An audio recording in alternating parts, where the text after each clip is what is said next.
I'm so sorry. I'm sitting here. Look, this is where I'm at right now. I'm at the gym. Completely fair enough. Like I told her, I said he's doing something that's good for him and good for his mental health, and that is what matters. Right. I'm just trying to take care of myself. But I got 20 whole minutes. I'm all yours. Okay, awesome. Well, I was gonna go through some like pretty like random things. I like to do questions that other people don't usually ask. So I it's love a little that. bit, yes, a little bit different. So I have a list of 10 here. So number one is, if you had to get a tattoo today, what would it be? Oh my gosh. That's actually so funny that you asked that. I almost went and got a tattoo the other day and I didn't know what I would get. But if I had to choose right now, if you put me on the spot, I would probably get something to do. I've been thinking I really want to get something for all of the like women in my family, like my mom, my two sisters, and my grandma. And I really want to get their 4 birth flowers, like whatever their month is that they're born in, whatever flower, like, you know what I'm saying? Yes. Oh, I love that.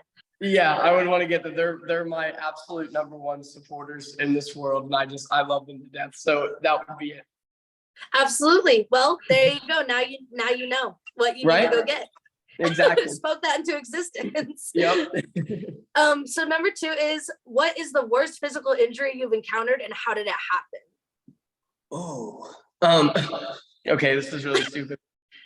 So I've never actually broken a bone other than I broke my nose one time when I was in 8th grade, or no, I would have been in 6th grade. And it was because I was playing the outfield in baseball and there was a pop-up fly ball and I was just no good and I just missed it and it just hit me right in the face. I had a friend who broke her nose literally the exact same way. Yeah, it was so embarrassing. Like literally not because I did anything cool, it was just because I sucked at baseball. That was it. Hey, you're not alone. It's okay. There we go. Who is your favorite fictional character? Oh, so my favorite. So I'm a big Marvel. I'm literally wearing a Marvel shirt. Fair enough. I'm a huge Marvel nerd, and Kang the Conqueror. I don't know if you watch Marvel, but no. Growing up, so Kang, Kang. He was like my favorite supervillain growing up. I used to like read the comics and stuff like on my phone. I never had like physical copies. But what I like loved about him is that there were all these different versions of him. There's like all these different versions of the character because he's like a multiverse character. And so actually like the whole concept and like the cover art and stuff of my next like project that's coming out is actually based around that, where there's all these different versions of me. And it's really cool. I'm really excited about it. Absolutely. There we go. Yeah. My next one is what is the first photo on your phone? But if you're on your phone and you can't do that, that's okay. So okay, it's not I know what the first video is. Okay. It's the first thing on my phone, but it's a video of me. I'm in like the 7th row at Nationwide Arena, and it's a video of Ed Sheeran playing Castle on the Hill, which is so cool because I'm going to his show next weekend here in Nashville, and like he's like my idol, and now I'm like on the same record label as him, so it's like my favorite thing in the whole world. I saw Ed Sheeran, and I was in the nosebleeds, and it's one of the best concerts that I have ever been to. Like, it's so crazy. Yeah, he was the one, like, I remember watching him when I first, like, because I haven't been doing music long. I've only been doing it since I was, like, 18, 19 years old. And I remember, like, seeing him perform live, just him and a guitar on stage. And I just remember being like, I could do that. I could try that. And that's gonna be me. Yeah, now, granted, I have a whole band that makes me sound way cooler than I am, unlike him. But, you know, that was what got me into it. Don't put yourself down like that. Oh, I appreciate that. Of course. What is your go-to order at your favorite restaurant? Oh, okay. So I'm from Dayton, Ohio. So I'm not sure if you've ever heard of this, but my favorite restaurant. Well, I'm in Indiana, so. Oh, okay. So you might have heard of this. Have you ever heard of Skyline Chili? Yes. Skyline Chili is my favorite restaurant in the world. It's literally, and this is the most disgusting order you're ever gonna hear, but 4 conies with no onion and the biggest Mountain Dew they can possibly give me. That's like the most Midwestern thing that I think you could possibly say. It's pretty Ohioan of me, I would say, but I'm literally like, I love Skylines so much. I want them to follow me back on Instagram. I want them to send me all the merch. I just love them. I love I Skylines. need the sponsorship, please. Please, I'm begging. All right. What is your favorite conspiracy theory? Oh, hands down, and no one can ever tell me otherwise. I promise. I firmly believe, and I don't know if this is a hot take or whatever, but I no way believe that human beings built the pyramids. No way do I believe that. Aliens did it. You'll never be able to change my mind. I'm gonna have to tell my mom you said that because she believes literally the exact same thing. Please, I refuse. My dad, me and him got into this heated argument, and he was like, "Well, they had ropes and pulleys," and I'm like, "I don't buy that for a second. I won't." No, I agree 100%. That's my one. So people might come at me for that, but I'll take it because that's what I I'll believe. take that to my grave. Facts. If you could smell one scent for the rest of your life, what would it be? Ooh. Okay, this is gonna sound really dumb. This is almost gonna be worse than the Skyline answer, okay? Okay. But I love, there's no smell, and I don't even like this place that much, but there is no smell like walking into a Subway. Like Subways, they have that distinct smell, and it smells so good. I don't even like Subway that much, but the smell is so amazing. I used to work at a Subway, so I know exactly what you mean. Like, yeah, but you probably can't relate. You probably can't relate to that though. Oh no, because I smell it and I'm like, Yeah, you're like never again, never again. Never again. All right. What is your favorite song off of your favorite album?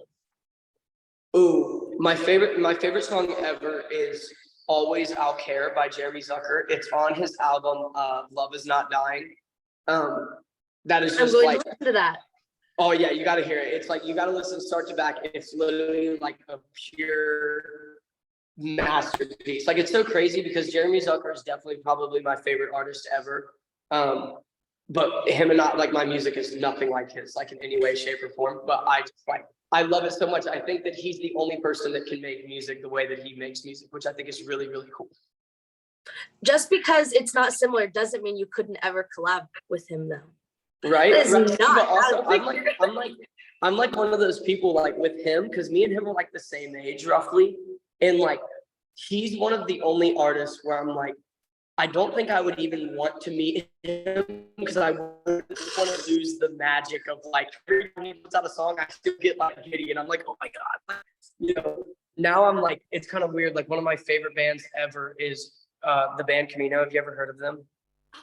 Love, yes, love. Okay, so I used to like study band Camino. I love them so much, and now I've been like so fortunate enough that I got to go on tour with them. And now like Jeff, one of the lead singers, is like one of my like good friends here in Nashville. I'm probably gonna go see him later today. I think we're gonna go do something later. But it kind of sucks because now I like listen to band Camino. Now it's not band Camino. Now it's just like that guy Jeff I know.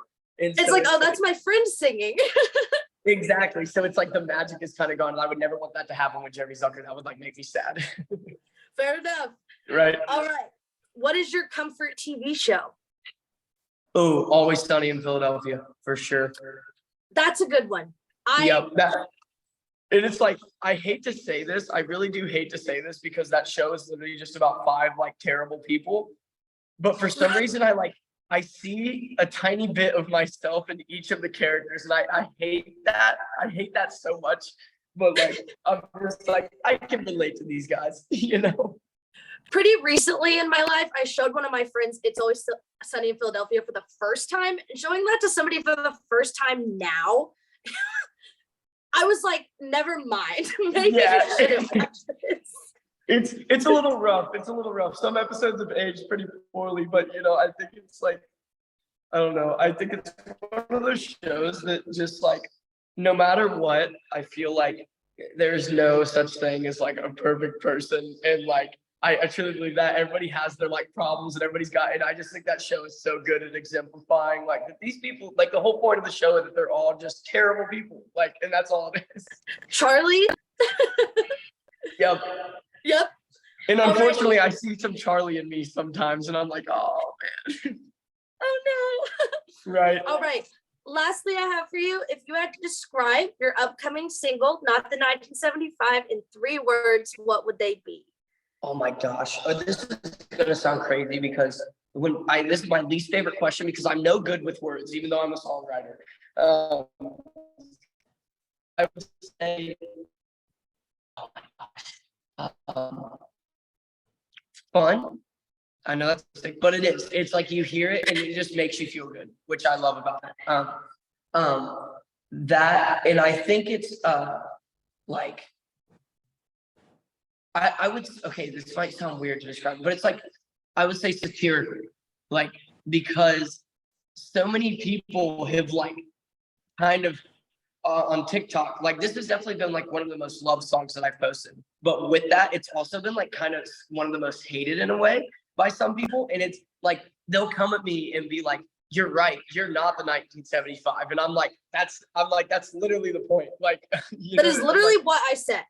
yeah, I'm like, that's exactly what I'm saying in the song. So fun, satirical, and honestly, and this might sound weird, but I would say exciting just because for me personally, I think this is like, I've said in like other interviews that I'm such a big pop music guy, and I feel like I've kind of fallen into this thing where people think I'm a little more like scene and emo than I really am. And I think this song is the perfect blend of what I've done before, but also like what the future is like, what is to come in the future. You know what I'm saying? Because I definitely have some songs on this kind of upcoming thing that we're about to do that I feel like I'm really pushing the boundaries on. Like there are a couple songs that people are going to hear that are not what they're probably expecting. And so, yeah, I would say exciting because I think it's a perfect blend of where I've been before and where I'm heading. And I think that's really cool. All right. I just want to say one last thing. Anybody that watches this has to listen to Knox. Dumpster Fire was like my top played song for 3 months in a row. Let's go. I love Love Letter. I love it all. Absolutely have to listen. The new song is going to be so good. Grace, you're absolutely amazing, dude. Thank you so much for having me and talking to me. I really do appreciate it. Of course. Good luck. I'm excited for the song. Yeah, thank you. I hope you enjoy it. Send it to everybody you know. Send it to your mother, your grandmother, and everybody else you know, please. Absolutely. I got you. Heck yeah. Heck yeah. All right. Oh, did you lose me? There we go. All right. Thank you. Thank you, dude. Have a good one, okay? You too. Bye.